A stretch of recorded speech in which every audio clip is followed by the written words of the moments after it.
তৃণমূলের মিছিলে স্বয়ং মমতা ব্যানার্জির এবং অভিষেক ব্যানার্জির বিরুদ্ধে স্লোগান উঠল, বাংলার সম্প্রতি নষ্ট করছো কেন, জবাব চাই।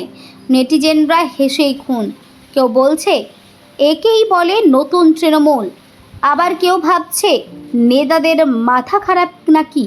এই ঘটনার শাসক দলের অস্থিরতা বাড়লেও বাংলার রাজনীতিতে বিনোদন কিন্তু তুঙ্গে। এই স্লোগান উঠল তৃণমূলের 21শে জুলাইয়ের শহীদ সভা সফলে আয়োজিত মিছিলে। এই মিছিলের আয়োজন হয় পূর্ব মেদিনীপুর জেলার পটাশপুর 1 ব্লকের গোপালপুর গ্রাম পঞ্চায়েতের পাথরঘাটা এলাকায়।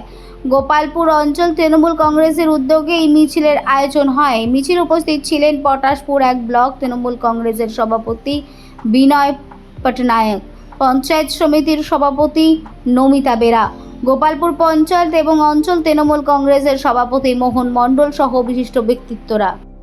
21শে জুলাইকে কেন্দ্র করে আমাদের সার্বিকভাবে পূর্ব মেদিনীপুর জেলা জুড়ে তাঁতি সাংগঠনিক জেলার বিভিন্ন জায়গায় আমাদের প্রোগ্রাম চলছে, মিছিল মিটিং হচ্ছে।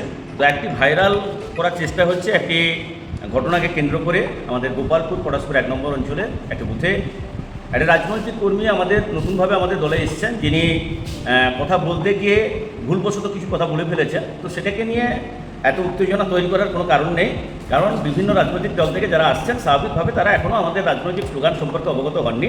তারা একটি রাজনৈতিক দলে ছিলেন, স্বাভাবিকভাবে সেই জায়গা থেকে একটি ভুল স্লোগান দিয়েছে। তো এটা ভুল। তো তারা বাংলার সম্প্রীতি নষ্ট করছে কেন, অভিষেক মমতা ব্যানার্জি জবাব চাই, জবাব দাও।